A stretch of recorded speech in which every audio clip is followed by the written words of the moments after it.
Hello students, आज हम 12th class से हिंदी काव्य खंड के श्री हरिवंश राय बच्चन जी के बारे में पढ़ेंगे। ये पहला पाठ है। देखिए यहाँ पर इनका जन्म सन 1907 ईस्वी इलाहाबाद में हुआ था।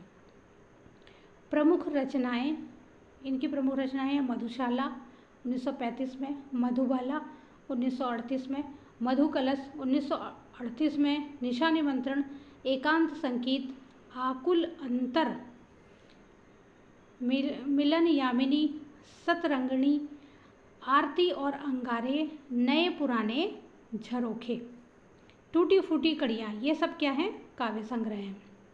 इसके अलावा क्या भूलूं क्या याद करूं, नीड़ का निर्माण, फिर बसेरे से दूर, 10 द्वार से सोपान तक, ये आत्मकथा है जो 4 खंडों में है। हेमलेट, जनगीता, मेघबैथ, ये अनुवाद हैं। और प्रवास की डायरी, ये इन्होंने अपनी एक डायरी लिखी है प्रवास के दिनों में।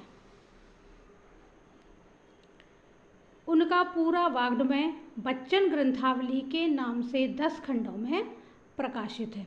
निधन सन 1903 में मुंबई में इनका निधन हो गया था। पूर्व चलने के बटोही बाट की पहचान कर ले। 1942-1952 तक इलाहाबाद विश्वविद्यालय में प्राध्यापक आकाशवाणी के कार्यक्रमों से संबद्ध रहे। फिर विदेश मंत्रालय में हिंदी विशेषज्ञ रहे। दोनों महायुद्धों के बीच के विक्षुब्ध विकल मन को बच्चन ने वाणी का वरदान दिया। इन्होंने छायावाद की लाक्षणिक वक्रता के बजाय सीधी सादी जीवंत भाषा और संवेदनसिक्त गेय शैली में अपनी बात कही। व्यक्तिगत जीवन में घटी घटनाओं की सहज अनुभूति की ईमानदार अभिव्यक्ति बच्चन के यहाँ कविता बनकर प्रकट हुई।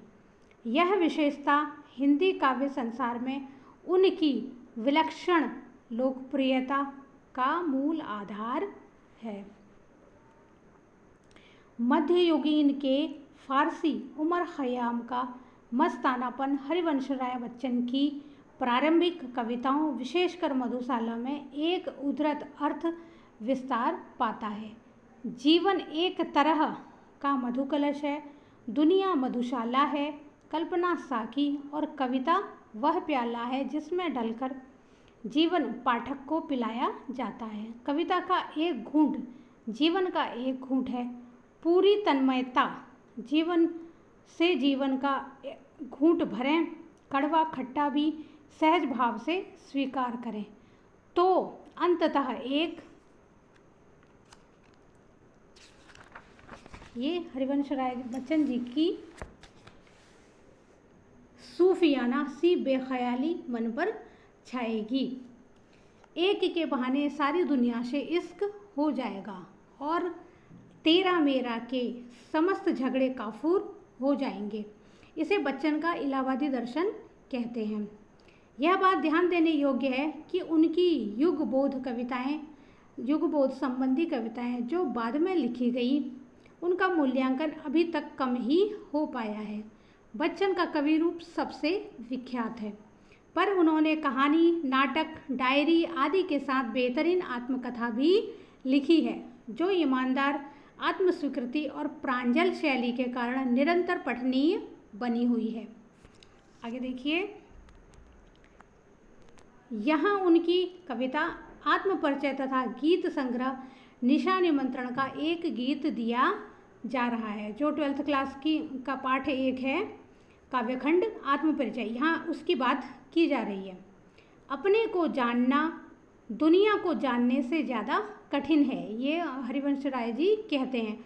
समाज से व्यक्ति का नाता खट्टा मीठा तो होता ही है, जग जीवन से पूरी तरह निरपेक्ष रहना संभव नहीं है। निरपेक्ष रहना मतलब दूर रहना संभव नहीं है। दुनिया अपने व्यंग बाण और शासन प्रशासन से चाहे जितना कष्ट दे, पर दुनिया से कटकर मनुष्य रह भी नहीं पाता, क्योंकि उसकी अपनी अस्मिता, अपनी पहचान का उत्स, उसका परिवेश ही उसकी दुनिया है। अपना परिचय देते हुए वह लगातार दुनिया से अपने द्विधात्मक और द्वंद्वात्मक संबंधों का मर्म ही उद्घाटित करता चलता है, बताता चलता है, दर्शाता चलता है। और पूरी कविता का सारांश एक पंक्ति में यह बताता है कि दुनिया से मेरा संबंध प्रीति कलह का है। प्रीति और कलह, प्रेम का भी है और कलह का भी है। मेरा जीवन विरुद्धों का सामंजस्य। देखिए जैसे यहाँ पे विरुद्ध हो गया ना, प्रीति और कलह जो एक दूसरे के विरोधी हैं, विलोम हैं। मेरा जीवन विरुद्धों का सामंजस्य है। उन्मादों में अवसाद, रोदन में राग, शीतलवाणी में आग, विरुद्धों का विरोधाभास मूलक सामंजस्य साधते साधते ही वह बेखुदी, वह मस्ती, वह दीवानगी व्यक्तित्व में उतर आई है कि दुनिया मैं हूँ, दुनिया का तलबगार नहीं हूँ, बाजार से गुजरा हूँ, खरीदार नहीं हूँ।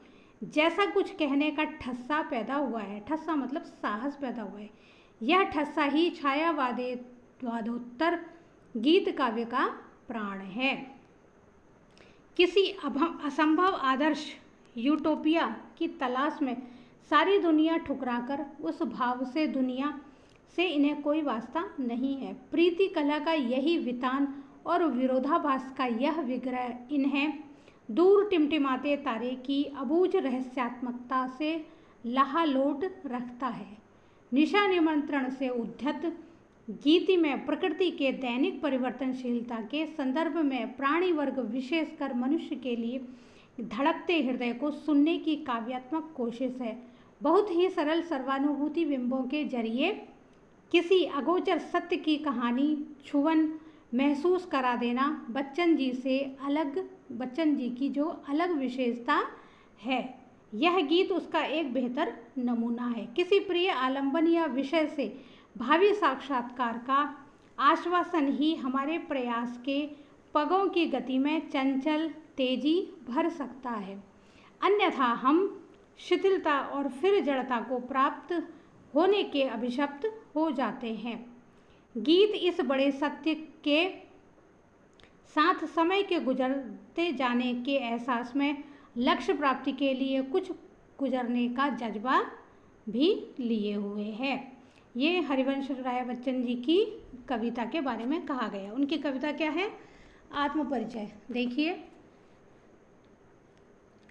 आत्मपरिचय में जैसे उन्होंने बताया, मैं जगजीवन का भार लिए फिरता हूँ, फिर भी जीवन में प्यार लिए फिरता हूँ, कर दिया किसी ने झंकृत जिनको छूकर, मैं सांसों के दो तार लिए फिरता हूँ। यह आत्मपरिचय है, इसी के बारे में बताया गया है। अब यह निशा निमंत्रण से दूसरी कविता है। दिन जल्दी जल्दी ढलता है, हो जाए न पथ में रात कहीं, मंजिल भी तो है दूर नहीं, यह सोच थका दिन का पंथी भी जल्दी जल्दी चलता है, दिन जल्दी जल्दी ढलता है। इस प्रकार से यह निशा निमंत्रण से लिया गया है। और ये जो आत्मपरिचय है, ये बच्चन जी ने स्वयं के बारे में आत्मपरिचय बताया है। तो थैंक यू फॉर वॉचिंग।